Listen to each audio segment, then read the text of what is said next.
Smuggler without a ship. Dantooine, time called dusk, 190 ABY, condition, dust storms rising in the eastern grass, primary character, Dan Django.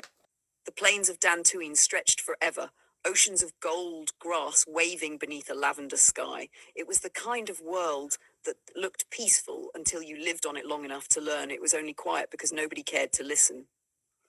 Dan Django kicked at the dirt beside a rusted outpost bar, muttering curses in at least 3 languages. His jacket was scuffed, his boots cracked, and his pride badly dented. Open quote, Dan, lost my ship, lost my credits, still got my charm. That's something, right? Close quote. The only one who heard him was a lazy dewback chewing grass by the fence. He grinned anyway, because what else was there to do?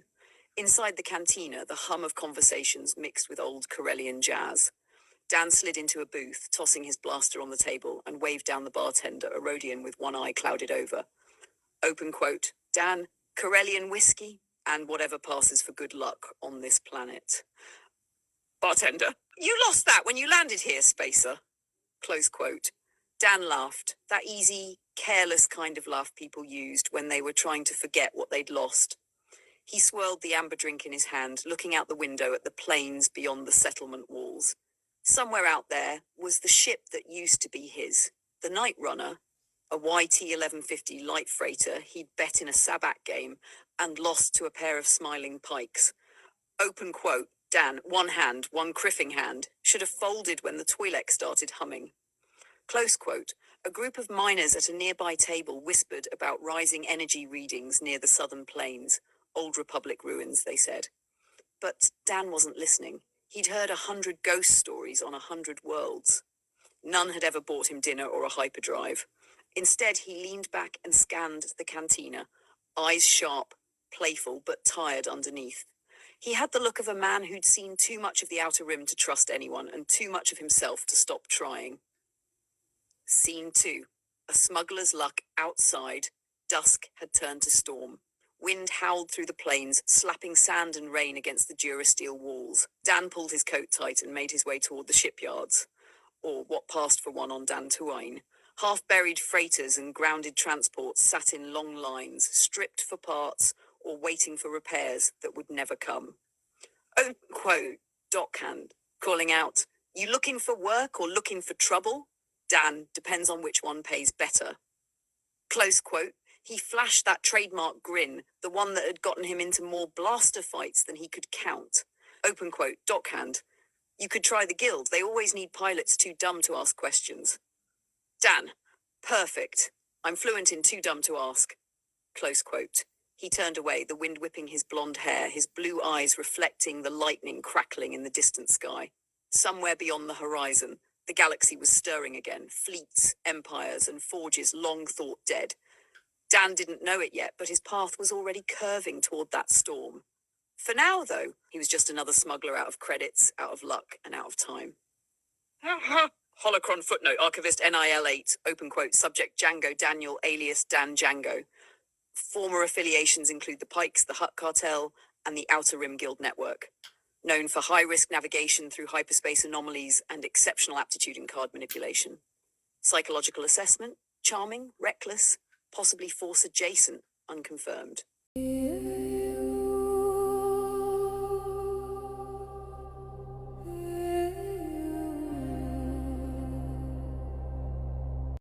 The ruins in the fields. Dantooine's winds had teeth that night. Sand and rain cut through the grasslands, hissing against the weathered metal of a cargo platform as Dan Django leaned on the railing, his coat pulled high against the cold. The air smelled of ozone and smoke and opportunity. Behind him, a group of hard-looking spacers argued over a half-burned datapad. Their leader, a broad-shouldered Nikto with a cybernetic jaw, turned toward him. Open quote. You the pilot the guild sent? Depends. You the ones paying? Close quote. Rax grunted, tossing a credit chit into the mud. We're heading east, past the old Jedi ruins. Word is, there's treasure buried down there. Gold, tech, maybe even Jedi relics. We need a slicer, a blaster, and someone who knows how to run when things go wrong. Dan crouched, picking up the chit, rolling it between his fingers. Open quote, Dan? Treasure, huh? You mean you're raiding the old Enclave fields? I've heard stories about that place. Old droids still walking, powered by cores that never died. Stories don't pay? Credits do. You in or not? Close quote. Dan flicked the chip back. Cut me 10% and I'll make sure we don't die before we find your payday. The mercenaries laughed, the kind that said they didn't trust him, but respected the confidence. By nightfall, the dust jackals were riding out on repulsor bikes into the mist. Lightning crawled across the horizon. The ruins rose from the plains like broken teeth, ancient, half-swallowed by earth and vines. Faded Rakatan glyphs glowed faintly along the stone, reacting to their lights. Dan dismounted, scanning the entrance with his scanner. Open quote. Dan, I'll give it this. Creepy's got style. Close quote. The group advanced, blasters raised. The air inside was stale, charged with static. Echoes of ancient machines whispered in the dark. They passed what looked like ancient consoles, crystalline conduits, and strange sigils carved into the walls. Then came the droids, skeletal guardians of bronze and silver, eyes flickering with red light. Open quote, Rax! Hold the line, close quote. Blaster fire erupted, echoing through the chamber. Dan ducked behind a pillar, firing 2 quick shots that took a droid's head clean off. Sparks lit the air, illuminating the symbol carved into the floor, a circular array of stars surrounding a central forge-shaped glyph. Well, criff me, this ain't treasure, it's history. Close quote. When the last droid fell, the chamber fell silent. At the center of the room stood a smooth obsidian monolith. Dan approached, his blue eyes catching the faint reflection of glowing text. His gloved hand brushed the surface, and the room came alive.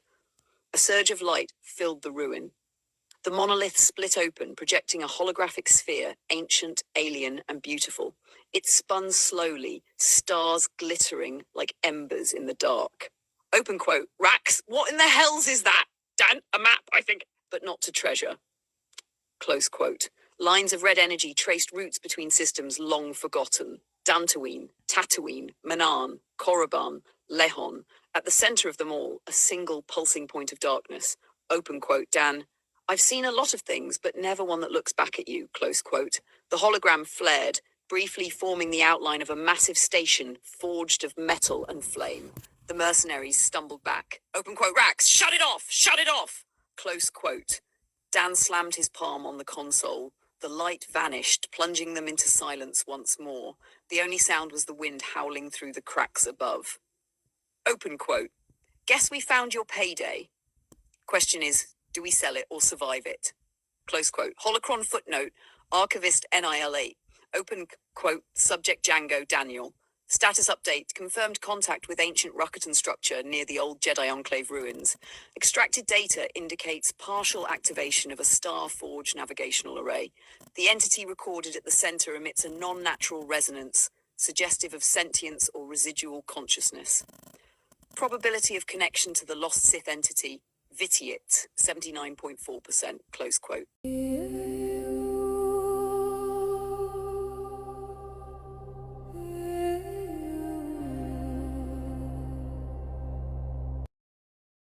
The world that isn't there.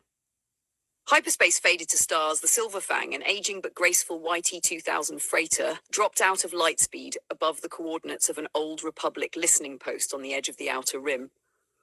The vessel shuddered, its hull groaning softly under the transition as blue streaks collapsed into a field of cold, distant lights. Inside the cockpit, Keith Wolf stood at the viewport, arms crossed, eyes burning with the quiet amber glow of the Force. Around him, the crew worked in tense silence. Ryan O'Hall at the co-pilot station, Dara Juno at the navigation console, and Lyra Venn steadying the ship's power relays. This should be it, Dara muttered, frowning at the nav computer. The Council's star map said a planet should be here. Ryan leaned forward. Coordinates check out, but... She tapped the console. There's nothing. No world. Not even debris. Outside the viewport, there was only the echo of a ghost. An empty pocket of space where gravity and light seemed to bend strangely, as if something had been erased from existence itself. Then, without warning, the Silverfang's sensors screamed to life. From the void ahead, a vast diamond-shaped structure began to emerge, black as obsidian, ancient in design. Its hull shimmered like liquid shadow. Slowly it unfolded, the central spine splitting into two massive halves. A white radiance erupted from within. "Shields up!" Lyra shouted, slamming her palm onto the control board. Too late.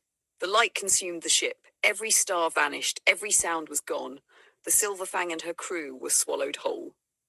Keith's eyes opened to silence. He stood alone on a field of white, no sky, no ground, just endless brilliance. His armor felt weightless, his body unreal. And before him stood a young man. Robes of black and grey, hair long and wavy, a faint scar slashing across his left eye.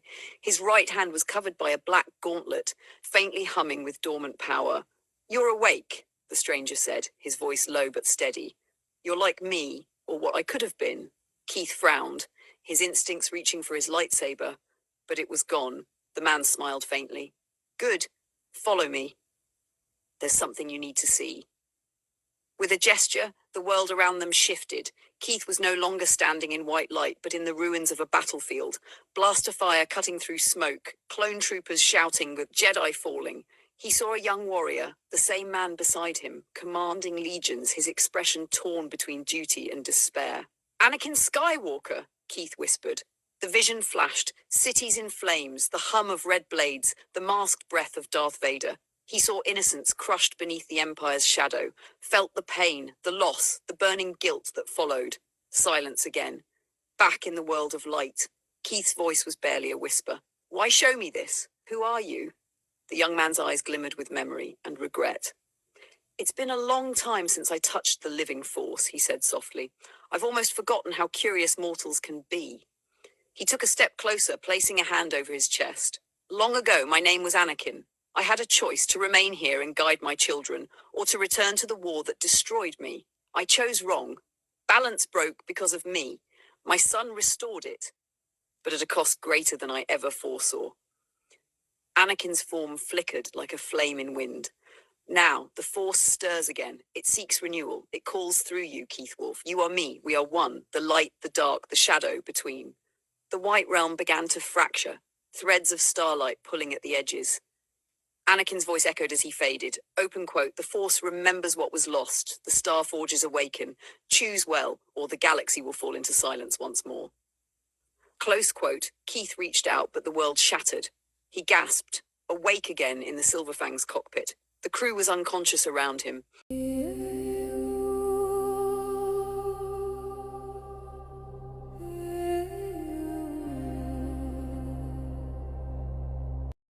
Twins of light and shadow. They awoke 5 days later, or perhaps only moments had passed. Inside the light, time had no meaning. What had seemed a space station was in truth a world contained within itself. Vast plains, spiraling mountains, and floating obelisks suspended within a living sky.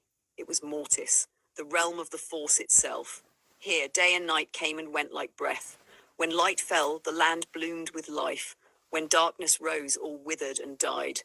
The Jedi among them spoke in hushed tones, legends whispering to memory.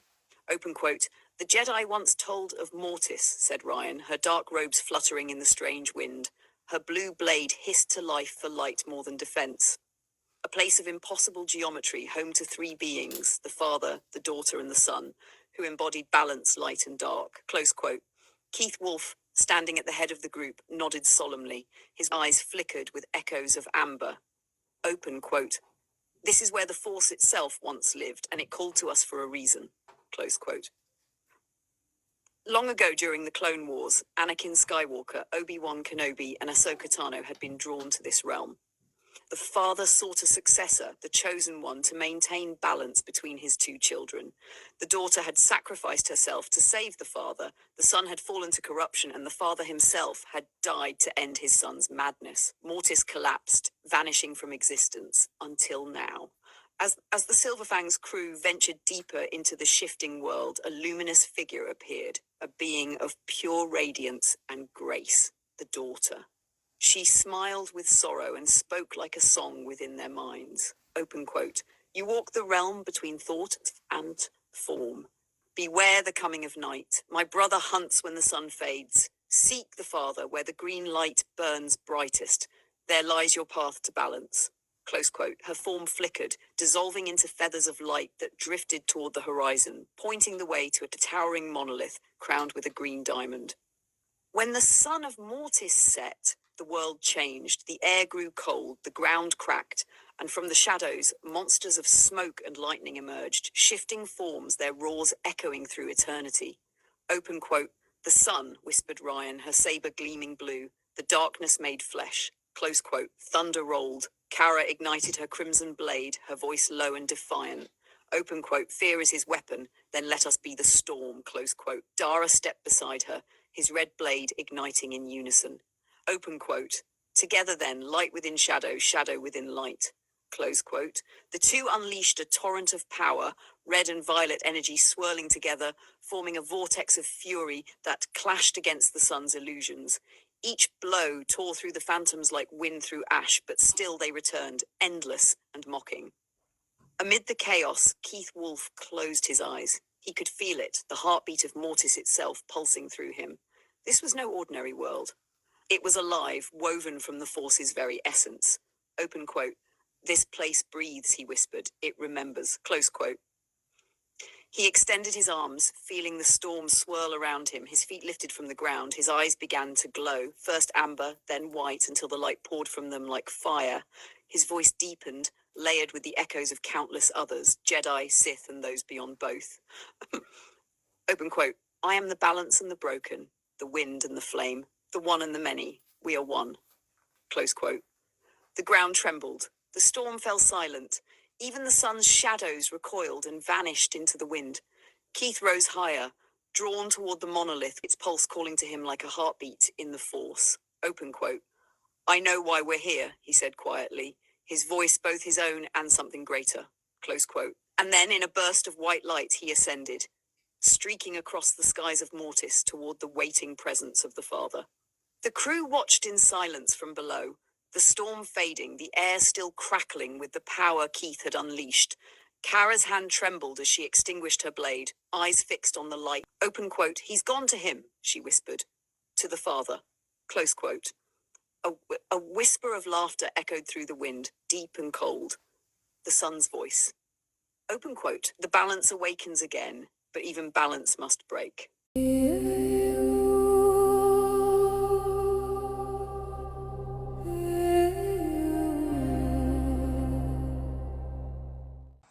Aboard the Silver Fang, the sun of Mortis was sinking beyond the horizon, its dying light casting long amber shadows across the hillside. As day surrendered to darkness, the life across the land seemed to fade into decay. The once soil blackened, twisted trees groaned as their bark turned brittle and grey. Aboard the Silver Fang, the YT-2000 sat half buried in the dust of an ancient valley. Engines cooling, panels open, wires spilling out like veins. Inside the ship's dim hold, the air hummed with the faint rhythm of repair drones and the low growl of failing capacitors. Sparks danced across the walls as Lyra Venn knelt beneath an open conduit, her gloved hands buried in the guts of a power coupling. Sweat streaked her jaw despite the chill that had begun to seep into the air. A burnt capacitor spat once more before dying completely. Lyra exhaled sharply. That's the third one today, she muttered, wiping grime from her cheek with the back of her wrist. You'd think a ship that survived 2 blockades could handle a little atmospheric turbulence. The Silver Fang groaned, metal flexing like something alive. Outside the viewport, Mortis lay in eerie stillness. The mists that came with night began to rise, curling like living shadows over the jagged rock. The sky bled from orange to violet, then to black. The planet itself seemed to breathe, its pulse slow, heavy, ancient. Lyra paused, spanner in hand, that feeling again, that presence. The weight in the air pressed down on her chest. The hum of the force was thick, like the world itself was whispering. A soft series of chirps broke the silence. BD-77 rolled in from the corridor, dome flickering with yellow light. Yeah, I know, Lyra said, her tone weary but fond. We're running hot on the secondary reactor. I just need to stabilize this line before... The capacitor snapped with a violent crack. A burst of sparks filled the room, and BD-77 shrieked. A series of frantic whistles and panicked beeps. I know! Stop panicking! She barked before sighing. Sorry, buddy. Been a long day. The little droid warbled softly, a low, sad tone. Yeah, Lyra murmured, tightening the last bolt and sealing the panel. Too long, letting the glow of her tools cast soft amber light across her face. Outside, the wind rose into a mournful howl, low and steady, like the voice of something ancient remembering its death. Then something moved. At first she thought it was just the fog shifting, but the shadows beyond the hull stretched, forming vague, skeletal outlines that pulsed with faint red light. One shape became two. Her blood ran cold. BD-77 beeped rapidly, his tone escalating into alarm. Yeah, I see them, Lyra whispered, her breath fogged in the chill air. The shapes slithered closer through the mist, tall, weightless figures made of pure darkness. Their edges shimmered like liquid, their eyes burning faintly white. One leaned forward, pressing against the Silverfang's hull, its face sliding across the durasteel like smoke, pressing through glass. Lyra stumbled back. No! No! No! No! A hand, if it could be called that, struck the viewport with a metallic shriek, leaving behind a smear of black ichor that hissed as it burned into the glass. BD! Inside now! She shouted, sprinting toward the ramp. The droid wheeled around and darted into the corridor, trilling wildly. Lyra hit the ramp controls just as the first shadow broke through the mist, its form stretching, splitting into many. She dove inside, slamming her hand on the controls. The boarding ramp began to rise, painfully slow, as the creatures surged forward. One reached her before the hatch closed. Its hand brushed her boot, cold as the void. Lyra screamed and kicked free, just as the ramp sealed shut with a metallic slam. The ship rocked violently as something slammed into the hull. The shadows screamed, not with sound, but through the force. A wave of pure dread swept through her chest. She gasped, stumbling back. BD-77 wailed and hid behind a crate, dome spinning frantically. Outside, the creatures circled, clawing against the ship's surface. For a moment, their faces pressed against the viewport again, eyeless, hungry, before melting back into the fog. Silence returned. Only the soft hum of the ship remained. Lyra stood there for a long time, her pulse hammering in her ears. Her reflection stared back at her from the viewport. Pale, trembling, eyes wide. She swallowed hard and whispered to herself, Mortis, what have you become? BD-77 whined softly, rolling up beside her. She forced a faint, shaky smile. I know, buddy. We're staying inside this time. Outside, the mists thickened, and far above the valley, a faint red light flickered in the clouds, pulsing like a heartbeat. The shadows had not gone. They were waiting. And Mortis was very much alive.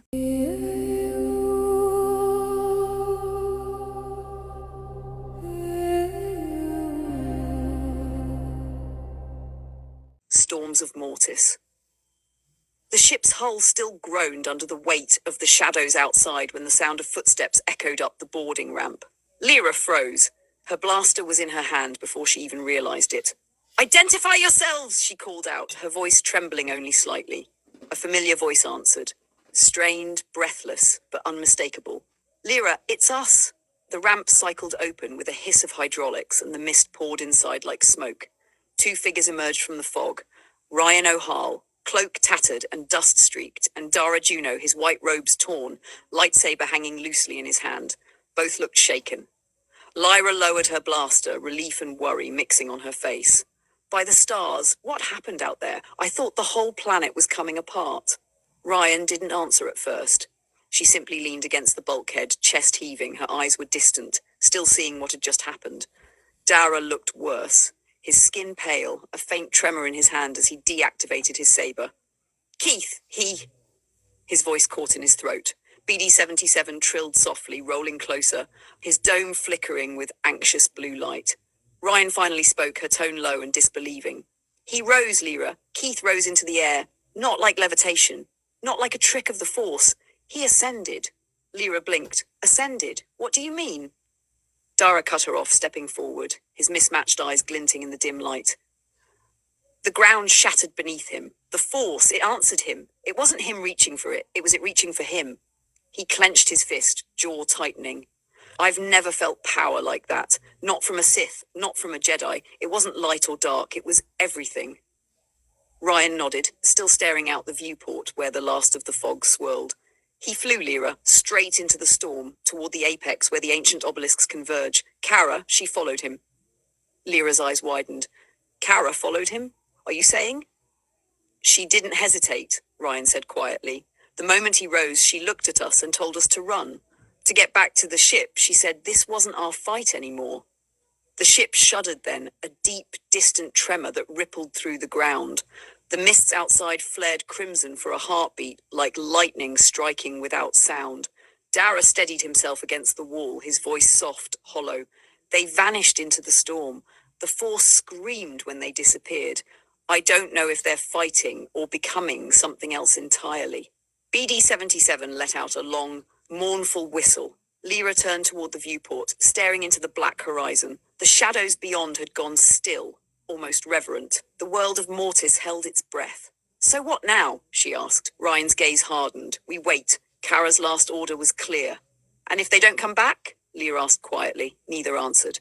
The silence stretched until BD-77 chirped again, this time a low, soft tone like a question.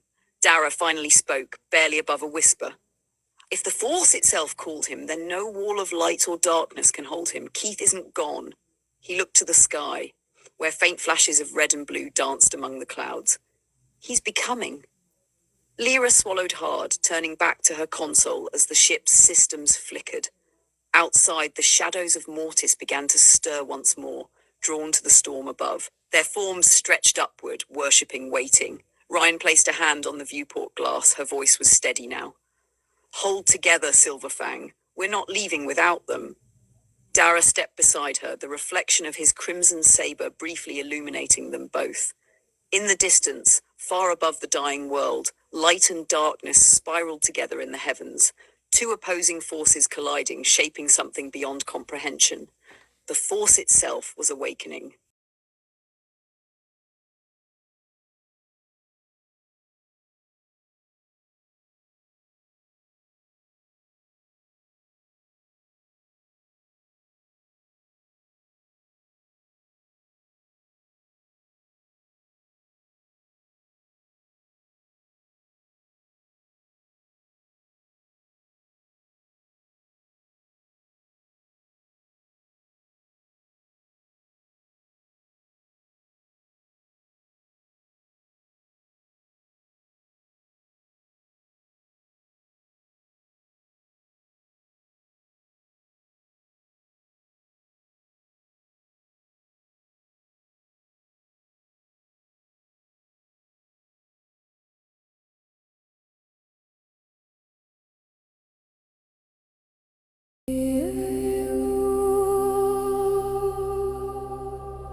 The keeper of the balance. The storm had passed, but the sky of Mortis remained restless, a sea of shifting light and shadow that refused to still.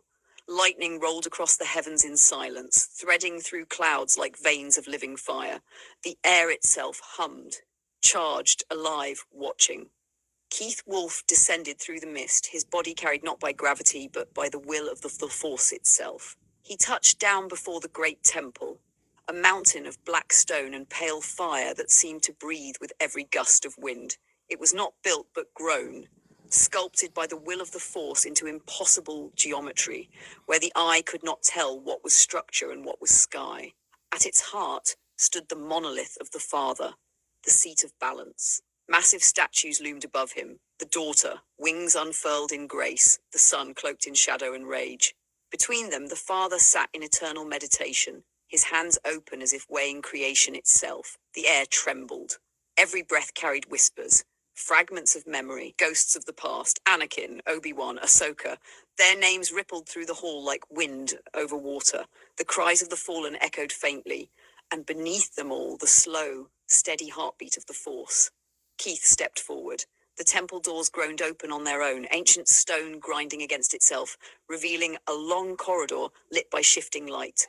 The walls seemed to move, living murals that breathed, showing the rise and fall of galaxies. He passed scenes of Jedi and Sith, of gods and mortals, of love and ruin. Each flicker told the same story, the eternal dance between shadow and flame. Father, Keith called, his voice echoing into the endless space. If you yet live in the Force, show me. For a heartbeat there was only silence. Then the torches flared, their flames turning pure white. A voice emerged, deep and resonant, older than stars. Open quote, "You have answered my call, child of light and dark, the one who walks between tides." Close quote. Keith turned. From the light stepped the father, robed in grey, face carved with wisdom and sorrow, yet untouched by time. His eyes held no colour, only reflection, as if all of creation was mirrored within them. Keith dropped to one knee. The air thickened around him, heavy with reverence and fear. "Mortis called me," he said, his voice trembling. "The force tore open the stars and drew me here. Why? Why me?" The father regarded him with quiet sorrow. Open quote. "Because you, like one other before you, have been given a choice. In this place, forged from the living force, you stand between all things, keeper of the balance." Close quote. Keith's brow furrowed. "I'm the balance," his voice faltered. "I don't understand." Open quote. "And yet you can understand," the father said softly. "You have walked through darkness and light, carried both within you, and still seek meaning." Close quote. The father smiled faintly, a weary, knowing smile. Open quote. "Good, that is very good." Close quote. The shadows shifted. From behind the pillars, something stirred. Smoke, flame, hatred. The sun emerged, reborn in wrath, eyes burning with contempt. Open quote. "He is not balance," the sun hissed. "He is weakness made flesh. He clings to mercy, to doubt, to the illusion of choice." Close quote. The father's gaze hardened. Open quote. "Enough, my son." Close quote. But Keith stood tall, his voice steady despite the tremor in his soul. "You're wrong. Balance isn't about choosing sides. It's about standing between them and bearing what neither can." The son's laughter split the air, cruel and echoing. Open quote. "You think you can carry what broke the gods?" Close quote. Keith ignited his lightsaber. The blade shimmered white, not light, not dark, but both. Whole. "I don't have to carry it," he said quietly. "I just have to remember it." The sun lunged, a storm of shadow and lightning, but the father raised his hand. The strike froze mid-air. Open quote. "Enough," thundered the father. "This is not his time." Close quote. The sun recoiled, vanishing into smoke, leaving only the scent of ash behind. Keith lowered his blade, chest rising and falling. "He'll come again." Open quote. "He always does," said the father. "For the dark never dies, it only waits. But now you must decide. Will you be balance, or will you be the storm that breaks it?" Close quote. Before Keith could speak, the great doors behind him exploded open with a deafening crack. Wind and dust surged through the hall. A figure stood in the archway, crimson cloak whipping the stormlight. Kara. Her eyes were fierce, her stance unyielding. With a cry, she thrust out both hands. The force rippled outward, slamming the ancient doors wide with a roar that shook the chamber. "Keith!" she shouted, running forward, her saber igniting in a flood of red. "I felt your pain through the bond. I thought you were in danger." Keith turned, stunned, but the father only smiled faintly. Open quote. "She is not intruding," he said gently. "She is meant to be here." Close quote. Kara slowed, her breath catching. Her eyes widened as she took in the vast chamber, the living murals, the being of pure force standing before her. What is this place?" she whispered. "Who are you?" Open quote. "I am what remains of balance," said the father, "and you, daughter of flame, are the other half of what he cannot be alone." Close quote. Kara looked between them, her voice trembling. "I don't understand. I thought the balance was his burden." Open quote. "No," said the father. "It was never meant for one soul to carry. Light and shadow, both must walk the path together, or all will fall." Close quote. Kara's eyes glistened as she looked at Keith. The white glow of his saber reflected in her red. Opposites, yet drawn together by something older than time. The father stepped closer, his form flickering like fading starlight. Open quote. "The balance has shifted, the choice has changed. The shadow that rises is older than the Jedi or the Sith. The dark echo of Vitiate stirs once more. His hunger reaches even here." Close quote. Keith's face darkened, memories of pain flashing in his eyes. "Vitiate, his power grows. He's shown me visions, worlds burning, armies of darkness spreading across the stars, everything shrouded in shadow." Open quote. "Yes," the father said, "dead for 4,000 years, yet his will endures. A parasite feeding on fear, on wounds the force has not healed. If he rises again, even you, the embodiment of balance, may falter." Close quote. Kara stepped forward, her voice trembling but resolute. "Then tell us what to do." The father's expression softened. Proud, sorrowful, infinite. Open quote. "There is a world, Dantooine, There, the ancient wells of the Force still run pure. Go there, the currents of destiny will guide you. From that place, the next path will reveal itself. Close quote. Light began to rise around him, the statues glowed, the walls shuddered. The father's form began to fade, dissolving into mist and radiance. Open quote. Go now, children of balance. The storm gathers once more, and even gods cannot hold it back forever. Close quote. As the light consumed the chamber, Keith reached for Kara's hand. Their fingers met, light and shadow intertwining. And in that single touch, the Force sang. In an instant, they were gone. Outside, the Silver Fang shuddered to life, its engines igniting like dawn breaking over the horizon. The skies of Mortis fractured into light as the ship climbed through the clouds. The realm faded behind them, not ending, but sleeping once more. And in the quiet hum of hyperspace, the father's voice lingered, soft as a breath, vast as eternity. Open quote. The Force is not two, it is one, and the ones have awoken again. Return to me when you have restored the balance.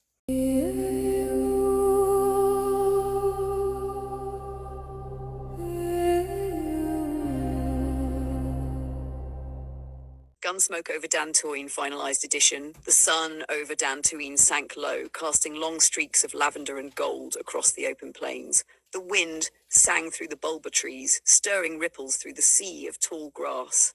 Peaceful as it seemed, every shadow carried whispers of things ancient, things waiting. In the township of Kunda, the night came alive with light and noise. Lanterns glowed in the windows of the Broken Star Cantina, their warm hues spilling out into the dusty streets. Inside, the scent of ale and plasma fuel hung heavy. Conversations clashed with laughter, music, and the occasional hum of a charged blaster. At a table near the back, Dan Django sat with his back to the wall, his hand resting near the grip of his holstered pistol. The faint blue light of a hollow projector shimmered on his weathered face. Across from him sat two outlaws he'd rather not deal with. Veracol, a sharp-eyed smuggler with a cruel smile, and Marek Dross, a broad-shouldered gun hand whose right arm was a crude Durasteel prosthetic, etched with old scorch marks. The air between them pulsed with tension and greed. Floating above the table, the hologram flickered, a fractured sphere of alien lines and symbols. The Rakuten star map, the key to something ancient and terrible. So this is it, Marek grunted, leaning forward. The prize that had the Archaeologists Guild all riled up. You really found it, out there in the plains? Vera smirked, swirling her drink. Found it, decrypted it, and nearly got killed for it. Now I intend to get paid. Credits, passage, maybe both. Dan's gaze flicked from one outlaw to the other. You don't even understand what you're holding. Vera's smile widened. Don't need to. Someone out there will pay more than enough to make me not care. Dan leaned in, his voice low, urgent. That thing isn't a map, it's a door. And the last man who opened it was Ravan himself. The StarForge, the war, the fall of the Republic, all of it started with this. The words hung heavy between them, but Vera only laughed, a short, sharp sound that didn't reach her eyes. And that, Captain Django, is exactly why it's worth something. Marek's mechanical hand drummed against the table. You said you'd make a trade, Django. Passage off-world in exchange for information. Dan's eyes narrowed. That was before I realized you were planning to sell a Sith artifact to the highest bidder. The room seemed to still. The music faded into background hum. Vera's smirk faltered. You're not in a position to moralize, she said coldly. You need off this rock as much as we do. Dan's hand twitched near his blaster. Maybe, he said, but I won't let that map fall into the wrong hands. Marek's hand moved first, his pistol clearing the holster in a blur of motion. Dan rolled from his chair as the first bolt hissed past, striking the wall and showering sparks. The cantina erupted into chaos. Patrons dove for cover, bottles shattered, and tables overturned as the air filled with red flashes and smoke. Dan drew his DL-44 and fired twice. The first shot hit Marek square in the shoulder, his cybernetic arm sparking violently. The second struck the projector, shattering it in a burst of blue light. The star map vanished into static. Son of a! Vera dove behind the bar, returning fire with twin blasters. Bolts carved molten trails across the wall, forcing Dan to duck behind an overturned table. Wood splintered under the rain of plasma. Outside, alarms began to wail. Kunda security, slow, underpaid, and mostly drunk, wouldn't arrive for minutes. Plenty of time to die. Dan glanced toward the back door, then to the small device clipped to his belt. He hit the beacon once. It blinked red, sending a coded distress signal through the static-filled air. A moment later, the distant whine of repulsor lift engines cut through the chaos. Dan grinned grimly. About time. He bolted through the back door, boots pounding the dusty street. Blaster fire chased him, scorching the ground at his heels. The Broken Star's neon sign flickered violently behind him as he rounded the corner. Out from the smoke came a rusty speeder bike, swerving hard, kicking up dust and dry grass. At the controls sat a dented, boxy R9 series astromech, its dome painted matte grey with streaks of orange trim. Its photoreceptor blinked furiously as it screeched to a stop. Bendu, weep! I told you this district was restricted, the droid barked through its vocabulator. Took you long enough, Kix, Dan shouted, diving onto the back of the speeder. Beep boop! Define long enough! Kix, drive! The droid gave a shrill whistle and gunned the repulsors. The bike shot forward, just as another volley of blaster bolts tore through the alley behind them, one glancing off the speeder's side panel and showering sparks. The Broken Star exploded behind them, glass, wood, and flame erupting into the night as the outlaws kept firing. Dust and smoke swallowed the street. We are exceeding safe velocity parameters, Kix wailed. Then keep exceeding them. They tore through Kunda's outskirts, weaving between farms and rocky outcroppings. The plains opened ahead, a vast ocean of gold and shadow. In the distance, something gleamed against the horizon, silver and alive. The Silver Fang. Its hull caught the last light of Dantooine's single sun, descending like a hawk through the clouds. Dust spiraled beneath it as the ship extended its landing struts.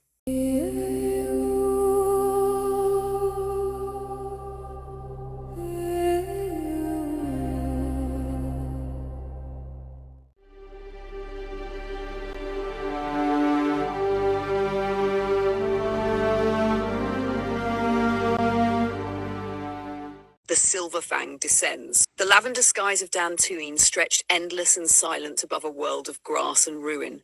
The sun hung low, painting the plains in molten gold, its light reflecting off the hull of a descending freighter that cut across the horizon like a silver comet. The Silver Fang. Her repulsor lifts burned a steady hum as she broke through the upper atmosphere, venting blue plasma streaks against the fading dusk. Within her cockpit, the soft glow of navigation displays bathed the crew in dim light. Ryan O'Hall leaned forward in the co-pilot's chair, scanning the readouts. Open quote, Southern Hemisphere near that old settlement. Set us down there. Close quote. Keith Wolf's voice came from behind, calm and centered. A tone that resonated like wind through stone. Open quote. The Force draws us here for a reason. Ashla and Bogan converge on this world. The balance trembles. Close quote. Kara, standing beside him, folded her arms. Her crimson hair shimmered faintly in the glow of the consoles. Open quote. Another of your visions, Wolf? Or something darker? Close quote. Open quote. Both, Keith replied softly. The balance flows between them. Close quote. At the engineering station, Lyra Venn frowned as warning icons blinked across her hollow display. Open quote. Gravitic readings are spiking. Whatever's down there, it's old tech. Feels like it wants to wake up. Close quote. Dara Juno smirked faintly from his seat near the starboard viewport, eyes narrowed on the approaching world. Open quote. Old tech, old secrets. Dantooine's been quiet too long. Let's see what ghosts still dream beneath its soil. Close quote. The Silver Fang broke through a veil of thin cloud. Below, the world unfolded, endless grasslands rippling under the wind, scattered ruins of stone and durasteel jutting from the plains like half-buried memories. BD-77 chirped from his station near Lyra, projecting a small holographic map of the planet. Open quote, beepwere, fragment signature detected, 5 clicks west of coordinate settlement perimeter. Close quote. Keith's gaze shifted toward the image, then to the horizon. Open quote, prepare for landing. The Force is restless. The Silver Fang descended like a blade of light, repulsors bending the tall grass beneath her. Dust swirled as she touched down beside the weathered stones of a forgotten Jedi enclave, now little more than a graveyard of history and silence. The boarding ramp hissed open. Warm air swept through the corridor, carrying the scent of dry grass and ozone. Keith stepped down first, his white lightsaber hanging at his belt. the Mandalorian sigil etched on his shoulder plate, catching the sunlight. Behind him, Kara followed, robes whispering, gaze scanning the horizon as if remembering something half lost. Ryan adjusted her utility belt, her expression measured but curious. Open quote, no life signs nearby, but there's something in the force, a presence faint but fractured. Close quote. Open quote, then we're not alone, Dara muttered, resting a hand on his hilt. Close quote. Lyra's voice came over the comm, open quote, keep your channels open, I'll keep her warm and ready in case things go sideways. Close quote. Keith looked out toward the horizon where the wind bent the tall grass in rhythmic waves. Open quote, balance leads us here, he murmured. Let us see what awaits us on Dantooine. Close quote. As the suns dipped low, the ship's hull gleamed one last time, a reflection of silver light against a sea of gold. In the distance, unseen through the haze, Dan Django stumbled through the plains, wounded, hunted, and clutching a fragment that pulsed with the same energy that had called the Silver Fang from the stars.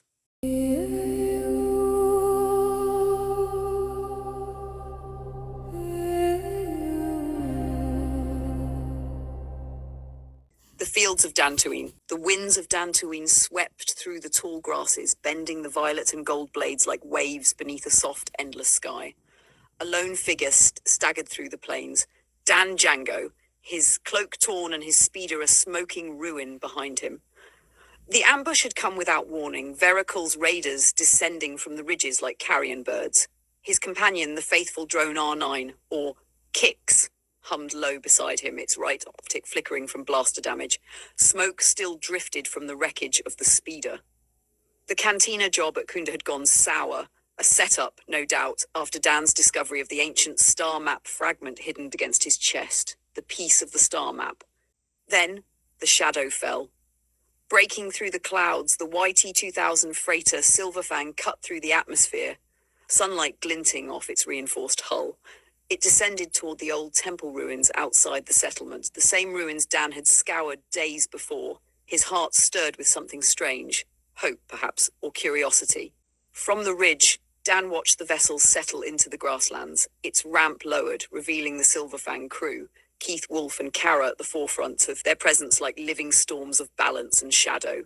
Beside them stood Ryan O'Hull, Dara Juno, and Lyra Venn, their steps measured, wary. Dan raised his hands, calling out above the wind. I'm not here for a fight, he said, Kix chirping nervously. Just looking for a lift, and maybe a few answers. Keith's gaze lingered, the air around him humming faintly with the force. You carry something ancient, he said at last. I can feel it. Within the Silverfang's hold, Dan revealed the fractured data core, a sliver of crystalline metal etched with Rakuten glyphs. When connected to the ship's hollow projector, it ignited in a burst of blue light forming the familiar star map pattern, the same sought by Revan and Malak nearly 4 millennia ago. Dara Juno studied the hologram. These coordinates, they're the same worlds from the Old Republic legends. Keith nodded, tracing the shimmering stars.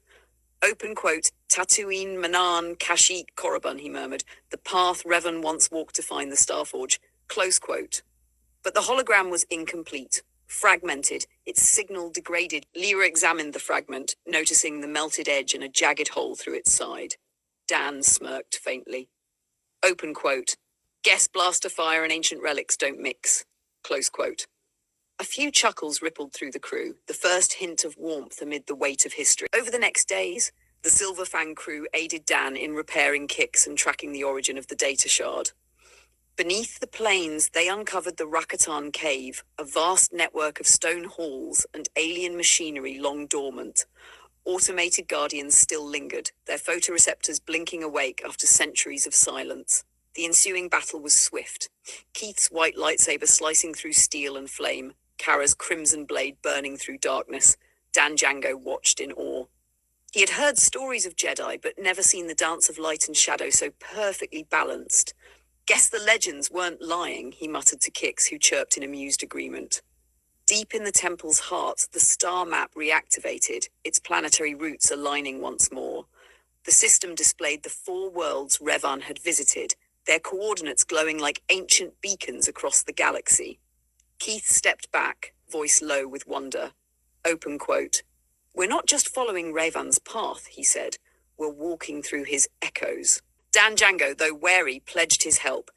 His knowledge of Outer Rim ruins and old smuggler routes made him invaluable. In return, the Silverfang offered him a berth. Temporary at first. But in truth, it was the beginning of something larger. Together, they looked upon the holographic stars and the mystery of the Starforge that waited beyond. And somewhere far beyond Dantooine's quiet fields, the shadow of Darth Vitiate stirred once more.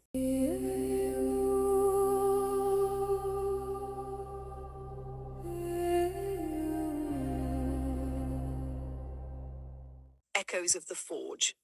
The past, the Temple of the Ancients, Lehon, 4,000 years before the formation of the Sith, Jedi and Mandalorian Enclave. The jungle of Lehon whispered with the breath of eternity. The air shimmered with heat and power older than memory. Black waters coiled around crumbling ruins as lightning rippled across the horizon. And there, rising like a scar against the storm, stood the Temple of the Ancients. Its alien stone glowed faintly with Rakatan sigils, pulsing like veins in a sleeping god. Before the sealed gate, a lone figure stood. His cloak was torn by the wind, his mask gleaming beneath the stormlight. Revan, the savior and the destroyer. The same soul divided between light and shadow. Beside him, an elder Rakata bowed low, his skin grey-blue and lined with centuries. His voice, when it came, trembled with awe and fear. Open quote. There is little I can tell you about the temple, he said. The secrets of our ancestors are contained within, but even the Rakata fear what sleeps behind that door. Close quote. Revan turned his masked gaze toward the rippling energy field sealing the gate. A living current of the Force itself. Open quote. The Force has led me here, he said, neither cruel nor kind, and the Force will guide me through. Close quote. He lifted the ancient tome recovered from the ruins of the Elder Archives. Its pages were etched with the sigils of the Infinite Empire, glowing faintly as he began the ancient chant. The ground trembled. Golden fire erupted from the runes and spiraled upward, a song of light and storm. The force field wavered, alive and defiant, then finally surrendered. The temple opened. Revan entered alone. The Rakata fell to their knees, whispering the old prayers, not in worship, but in dread. Within, Revan's steps echoed through vast corridors lined with the bones of gods. The air shimmered with power. And from the dark, a voice emerged, ancient, mechanical, infinite. Open quote. You seek the forge, it said, 1,000 voices in one. You seek creation without end. Do you understand the price? Revan's mask reflected the temple's core, a sphere of radiant energy pulsing like a living heart. Open quote. I understand, he said softly, and I accept it. Light consumed him, blinding, terrible. Then, silence. The present. The Silverfang, Manan orbit. Keith Wolf gasped. The Silverfang's meditation chamber was dim, lit only by the soft shimmer of the star beyond Manan. Reflections from the planet's endless oceans painted liquid light across the bulkheads. Keith's breath came slow and ragged as he steadied his hands against the deck. The vision still burned behind his eyes. The temple, the storm, and the unblinking mask of Raven staring through time itself. Kara's voice crackled gently over the comm. Open quote. Keith? Are you awake? Close quote. He looked up, feeling the hum of the ship's engines beneath him. An anchor in the sea of vision and memory. Open quote. Yes, he said quietly. I saw him. Close quote. Open quote. Who? Close quote. Open quote. Revan, Keith whispered. At the temple. He opened the gate. Close quote. A pause. Static. Then Kara again, softer this time. Open quote. What did you see inside? Close quote. Keith's gaze drifted toward the viewport. Below, Manan's pale clouds drifted like ripples across the endless sea. Serene, unknowingly suspended above a world of ghosts. Open quote. Not what he found, Keith said. What he became. Close quote. He rose, fastening the plates of his armor. The faint silver glow of the force flickered around him, calm but unstable. The chamber felt heavier now, charged with something vast and unseen. Open quote. The balance trembles, he murmured. Revan's path, it isn't finished. It's leading us somewhere. BD-77 chirped from the corridor, as if in solemn agreement. Keith turned toward the hold, where Dan Django and the crew waited with the fractured star map. The fragments of history were no longer just stories, they were a call, and somewhere beyond the calm surface of Manan seas, the force was whispered once more.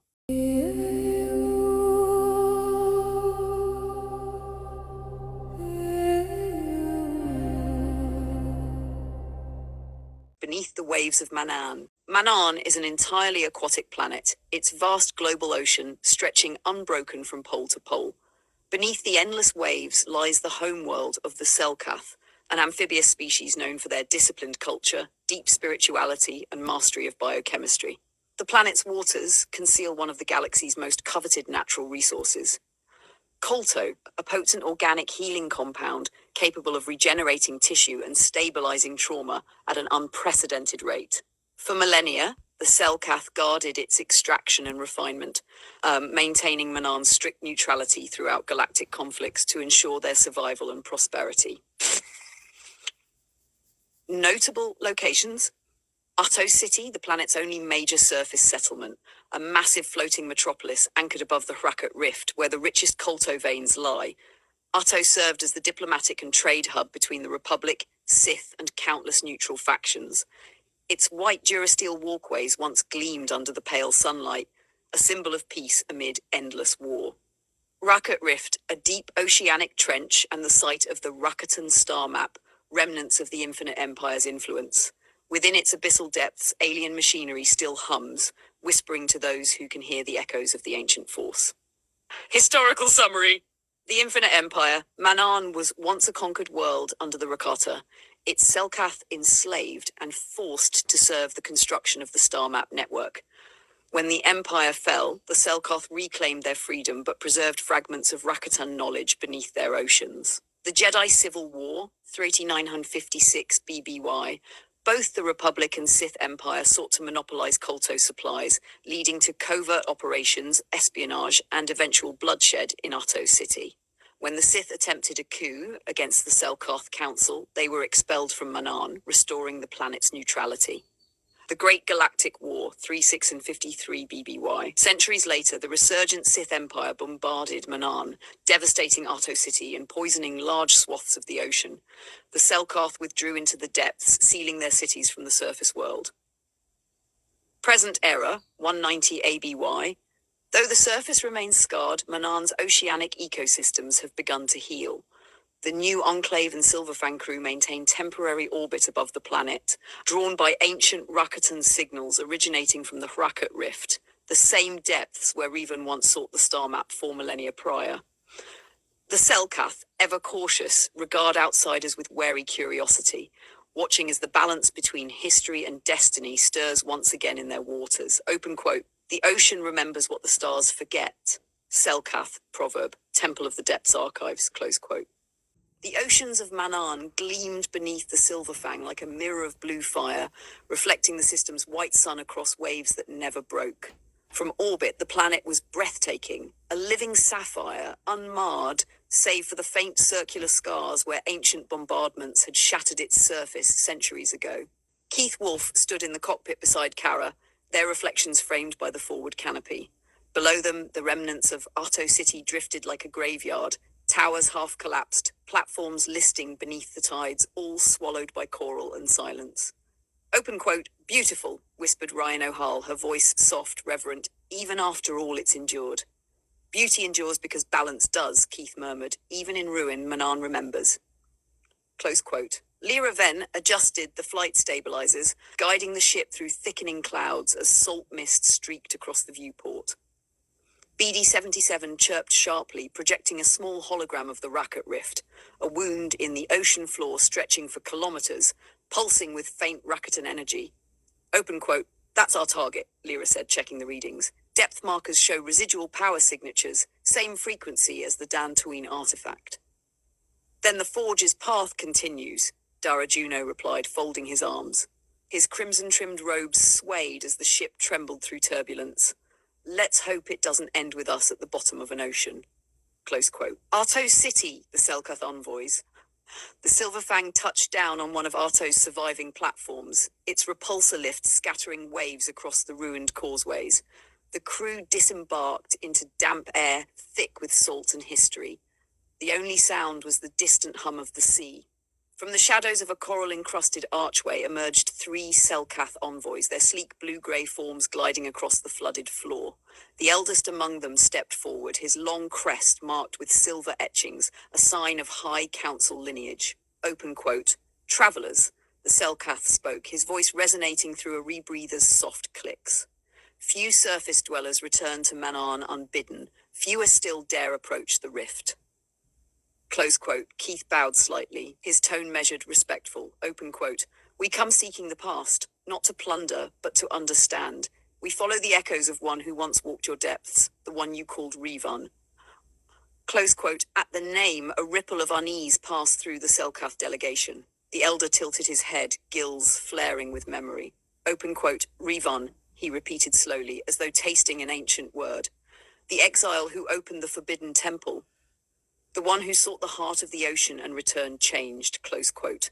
Kara stepped forward, her crimson robes brushing against the water's edge. Open quote. We seek the same place, she said, but not for conquest. The balance demands it. Close quote. The elder regarded her with long, unblinking eyes. Open quote. Balance, he mused, a word the surface never understood. Close quote. He turned toward the horizon where lightning flickered far away over the endless sea. Open quote. The rift calls to many. It answers to few. If you go, the ocean will test your truth. Close quote. He gestured to the waves, and from the depths rose 3 sleek submersible skiffs, their hulls shimmering with bioluminescent patterns.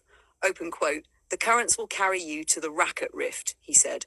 Beyond that, you walk in the domain of our ancestors and of the Rakata who enslaved them. Close quote.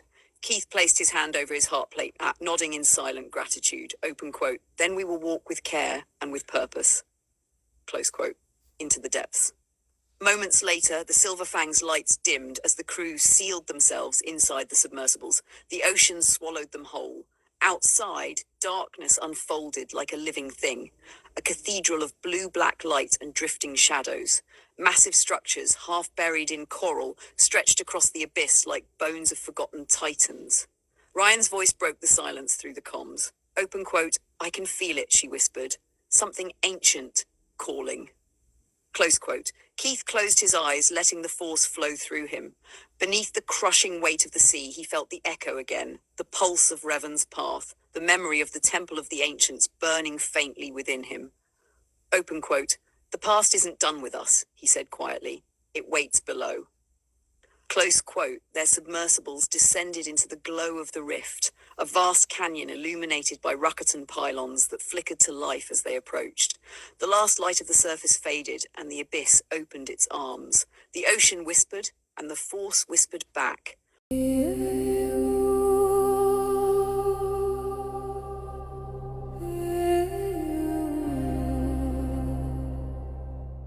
Beyond the depths, the ocean pressed inward like a living weight. The submersibles glided through the black, their lights cutting thin beams across the eternal dark. Faint strands of bioluminescent coral traced their path, guiding them deeper into the wound that was the Racket Rift, a scar descending miles into Manaan's ancient seabed. Pressure groaned against the hulls as they passed into the twilight depths. The surface world became a dim, forgotten dream. Through his viewport, Keith Wolfe glimpsed impossible shapes jutting from the abyssal walls, Rakata architecture, colossal and half-buried in coral and stone. Strange glyphs pulsed with residual energy, glowing faintly in patterns that almost seemed to breathe. These ruins predate even the Selkath cities. Lyra's voice crackled through the comm. Power readings are faint, but steady. Something down here still breathes. Ryan adjusted the stabilizers beside him, voice hushed. Do you feel it? The current isn't just water. It's the force. It's alive. Keith nodded, eyes distant. Beneath the hum of engines, he did feel it. A pulse older than civilization itself. A rhythm beneath thought. The call of the deep. That gave the deep. The rift opened without warning. The submersibles gliding into a cathedral hollowed from black stone and coral. Towering Rakatan statues lined the chamber, their spears aglow with faint gold light. The symbols carved upon their armor shimmered like submerged stars. At the heart of the cavern stood a monumental door, its surface rippling with the shimmer of an active energy field. That's it, Dara Juno breathed, the star map chamber. They disembarked, their rebreathers hissing softly as they waded into the silt. Helmet lights swept across the murals, Rakata towering over kneeling Selkath, stars converging into a burning forge, and finally, a human figure wearing a mask. Revan. Kara Kara ran her gloved fingers across the carvings. 4,000 years, she murmured, and still the story burns. He came here, Keith said, voice low, seeking the same truth we are. The ground trembled. A low, grinding vibration rippled through the chamber as the statue's eyes flickered. Lyra's voice tightened. I think we just woke the neighborhood. The Guardians awaken! From the shadows stepped the sentinels. Ruckerton constructs, half flesh, half metal, draped in coral and corrosion. Their movements were deliberate, ritualistic, eyes like molten gold fixed on the intruders. Hostiles, Ryan shouted, drawing her lightsaber. Its blue blade burned through the water like lightning.